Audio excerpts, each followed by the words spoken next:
What a useless video. Thanks, not. Well, excuse me for diverting your attention from Pornhub for 60 whole seconds. I really apologize for that. I was just trying to share with you guys what import fees for Talmud would cost if you're importing something into Canada. That is a big issue for a lot of us who don't live in the center of the universe, the United States of America.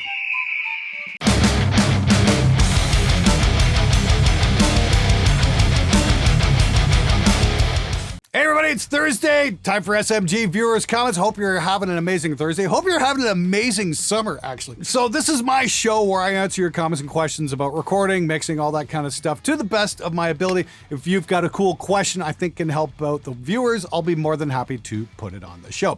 Anyway, as always, let's get right to it.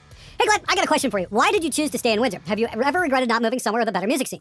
Well, actually, I did move somewhere with a better music scene. I moved to LA a couple of years ago and did some work down there at 2 different studio locations. And last summer, I was not happy with where I was. Los Angeles during a pandemic is absolutely no fun. And the place where I was living was up in Laurel Canyon.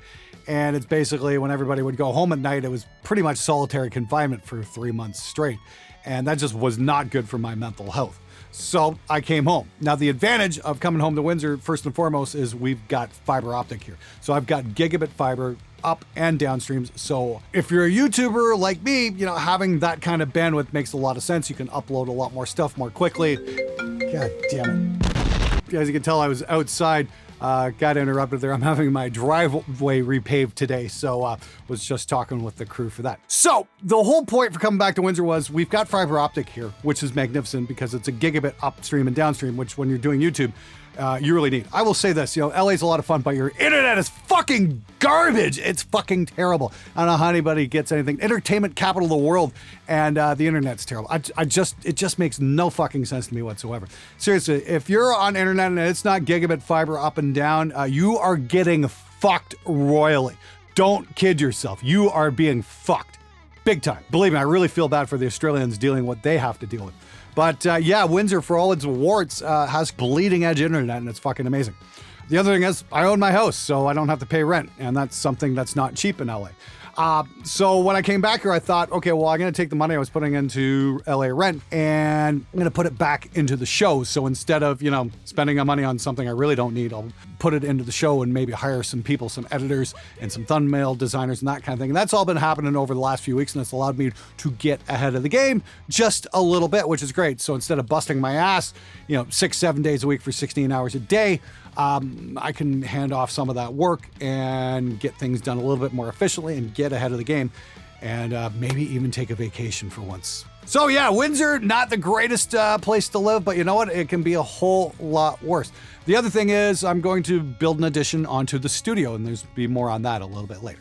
I grew up surrounded by audiophiles. Some of them were so damn gullible, and they really hate it when you point it out. This was not everyone, but the ones that drank the Kool-Aid were all in on this. $1,000 cables, that green CD pen that did nothing, blocks of wood full of metal, you name it. Yeah, the audiophile community is something I do not understand. You know, you gotta get the ions aligned in your audio cable. It's like, what the fuck? Are you serious? Here's a hint, guys. The best, cheapest speaker cable you can get out there is lamp cord. You can go get that shit at Home Depot for dirt fucking cheap and just make your own speaker cables out of it. It's thick, it passes DC current. You don't need anything more. Everything else is just fucking complete bullshit. It really is. You know, I did a little research on the James Randi deal where he promised $1 million to somebody who could tell the difference between audio cables, and then the people that agreed to the test chickened out once they realized there was going to actually be a real blind test going on and not just bullshit. We A/B'd monster cable XLRs versus cheapies blindfolded back in the 80s. Cost 4 times more, and sorry, it was worth it. I was playing through a cheap board, 8-track, half-inch Tascam, and even so, the difference was amazing. We ended up buying the cable, Nutrient connectors, and a solder pot to burn off the Litz compound and rolled our own cable. Wired the entire studio, results were not subtle. Really, dude? In the 80s? Did monster cable even exist in the 80s? I remember it came out in the 90s. Somebody tell me if I'm wrong here. I don't think there was a monster cable in the 80s. I could be completely wrong. Somebody clue me in. I noticed you don't have any links to those A/B tests that you supposedly did. You know, that kind of thing, you know, bold statements like that do demand evidence of one kind or another, preferably stuff we could verify, but big surprise, none has been provided. I'm shocked, I say. Shocked. Hey Glenn, what do you think about Steel Panther's bassist leaving? Cheers and ID Kurak from Bosnia. I'm guessing that's fuck you, Glenn. I could be wrong. I read that the other day about Lexxi Foxx leaving Steel Panther, and I gotta say, I'm kind of bummed, Like, he was a big part of that act. Great bass player, tremendous actor, let's face it, the Steel Panther guys are the greatest 80s metal spoof ever. And they've been doing it for over a decade, and they're still hilarious, and probably one of the best live acts out there. I've caught their show, 5, 6, 7 times now. I've gone to see them just by themselves. I saw them at Heavy Montreal. I saw them open up for Priest a few years back.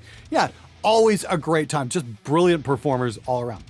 I can't say for certain why he would have left the band, but, hey, maybe he's tired of it. Maybe he's tired of being the butt of the joke. Who knows? Maybe he's going to wind up playing in Megadeth. We'll see. We'll see what happens there. I will say this, though. I really dig the Steel Panther guys. I've had the chance to hang out with them on several occasions. They've been on the show a few times. They're just a really good hang.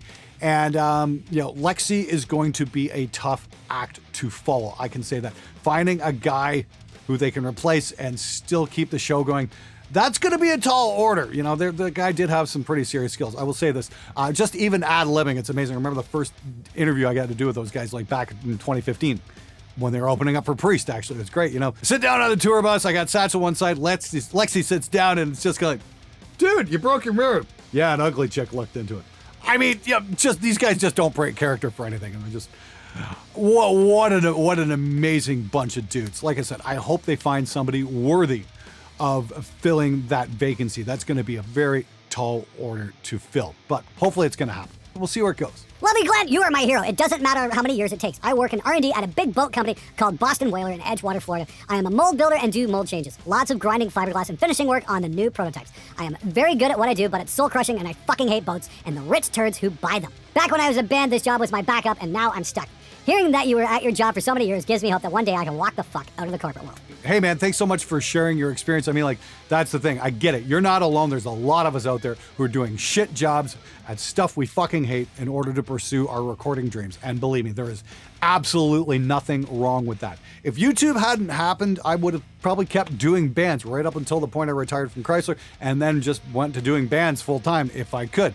And I would have been absolutely satisfied with that because it is a fun job at times. The trick is, don't give up on your dreams no matter what, because even if you don't become a worldwide success at what you do, it's still going to be better than, drowning your sorrows in drink and drugs and just going down that path because there's no future in that shit at all. It's better off to put your energy into a positive effort and do something worthwhile with your life. And recording local bands is absolutely worthwhile. I'm kind of the exception here. I got very, very, very lucky with this whole thing that YouTube came along and I was able to start doing this and you guys responded. So for that, I am absolutely grateful. But yeah, once again, there's nothing wrong with putting in an honest day's work and then doing recording in your spare time. That's what I suspect that most of us out there are doing. Nowadays, trades are the way to go. Machinist millwright here. Built my own little home studio and paid great attention to the lessons you offered, Glenn. The end product has gone from poor to phenomenal sound. Hopefully, I can send you a song or two to show you the before or after. Who knows? Maybe we can record at your facility as I'm not too far from your location. Thanks for everything, Glenn. You fucking rock. Yeah, machinist, millwright, got a lot of those here in Windsor, that's for sure. We've got a big tool and die industry down here. Great point about the whole machinist and millwright thing. The rev amps, actually, Dan Trudeau, the designer of the rev amp, is a millwright.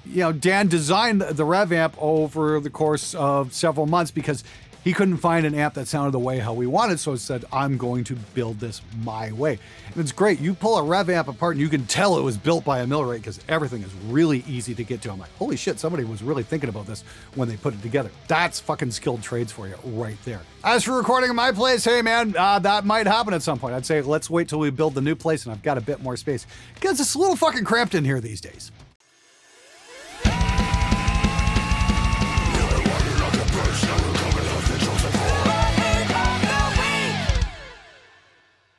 This is the kind of engineer that makes me want to start my own personal studio. Not because he's inspiring, but because I don't want to deal with people like him anymore. Gotta get a smarmy vibe from him, especially if he says, what, DW isn't good enough for you? No, dude, drummers like their drums. They don't care about anything else. I have a 78 Ludwig that looks like shit, but it's mine and I love how it sounds when recorded. I wouldn't play this guy's DWs either. Well, Mike, here's the thing. The reason we have a house kit in the studio is so we can keep it in tip-top condition. Keep it tuned, keep fresh heads on it, so that way we don't have to sit there and struggle for 6 hours when the drummer brings in a piece of shit with worn heads that we have to replace and tune, or broken cymbals, or any of that shit. We're trying to fucking save you money, genius. Look, your 78 Ludwigs might be really fucking cool. That might be exactly the kind of kit I want to work with. if you go through the trouble of putting new skins on it. That would be absolutely fine. I've always said this to drummers. If you want to bring your kit in, it's got to be DW quality or better. If you can do that, no problem at all. And it's definitely happened more than a few times. We've had some great kits come in. We've had a couple of handmade kits come in over the years. We had a Gretsch kit come in, a Yamaha kit. I like recording other drums, but the drummer has to be willing to put in the effort to make sure it is in absolute tip-top condition for a recording before I'll even consider it. If you don't like that, too fucking bad! Low-watt tube gear needs smaller transformers and end tubes, so for the studio, some 5-watt tube thing, if it has a decent enough preamp structure for the sound sought after, should hypothetically be a more economical choice if what wants tube stuff? Yeah. Well, here's a great example of a low wattage tube amp that sounds absolutely phenomenal. It's the Rev G20. It's a 20-watt tube amp. It's got a couple of little guys in here, smaller transformers, very portable, very loud, and the best thing is it's got a built-in 2-Nords torpedo load box, so you can hook this directly up to your computer and then use digital cabinet simulations for recording.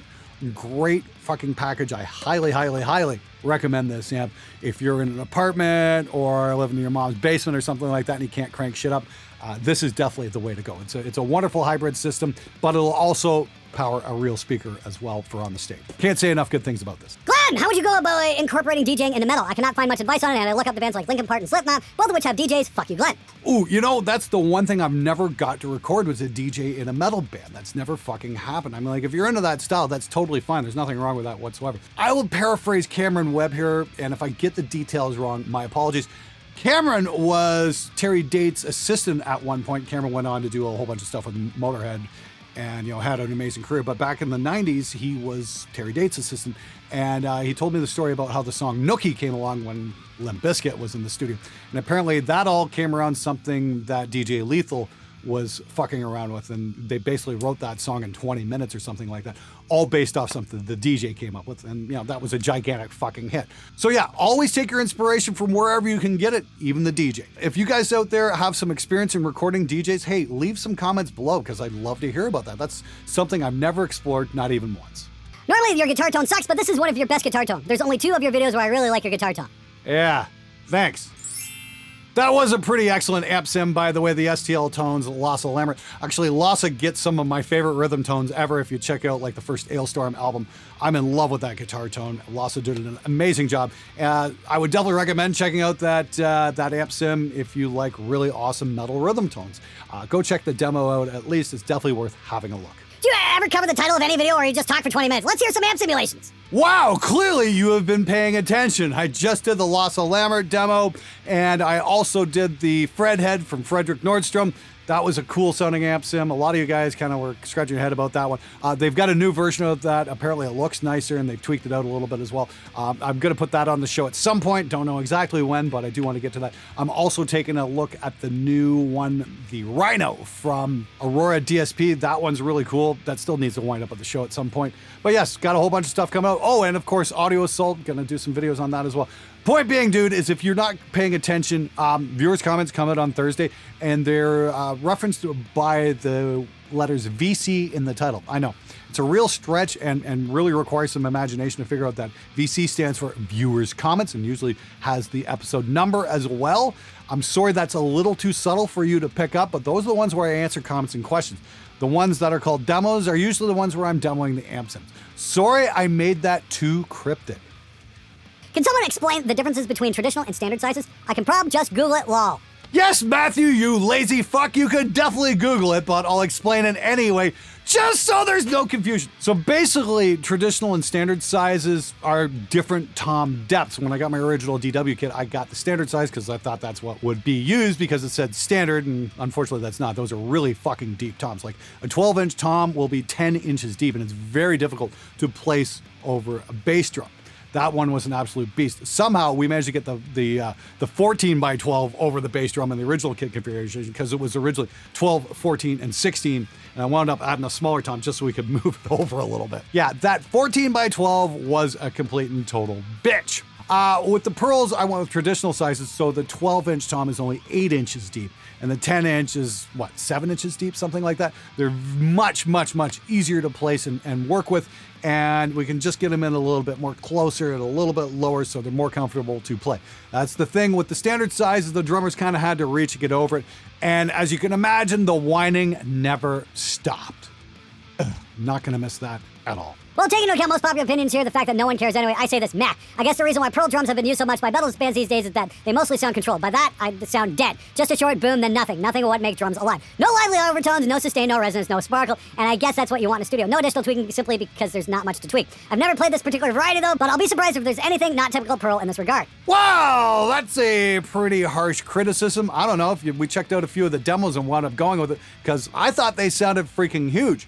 And that's the thing, the less I have to tweak in the studio, the better. I'd rather start with a much more natural, clean source than something that resonates like fucking crazy and you have to put 8 million fucking moon gels on to get them to work in the studio. And that's what the point here is to have a set that works great in the studio. At the time of the shooting, I haven't recorded him yet, but I'm gonna go hang out with Campfleury tomorrow, actually. And we're going to discuss him coming down to do some playing on the show. Should be really fucking cool. And if you haven't subscribed to Cam's show yet, please do. He's an awesome dude and an absolutely amazing drummer. Definitely worth watching his stuff. Here in Egypt, I purchased 2 kick drum beaters by Gibraltar and a kick patch and paid $25 custom duties, tax and brokerage fees for a $40 shipment. Yeah, dude, that sounds kind of familiar. We get kind of screwed like that in Canada too. I don't think we get screwed quite that hard. Now, this is the thing I don't understand about global economies. It's like if the governments in the world want us to have a global economy, they need to ease up on the taxes and shit and actually let us do this shit so we can create jobs in our own fields. If you don't build something in your country and you heavily tax shit and you're trying to fucking bring something in so you can create something with it, either a band or a recording studio or something like that, which is going to lead to employment for people at clubs or studios, that kind of stuff, it just kind of makes sense to maybe make the path of resistance a little bit easier. I don't understand it myself. I mean, like, what is the Egyptian government trying to protect there? Like there is no world famous Egyptian kick drum beater company, at least to my knowledge anyway. You guys tell me if I'm wrong.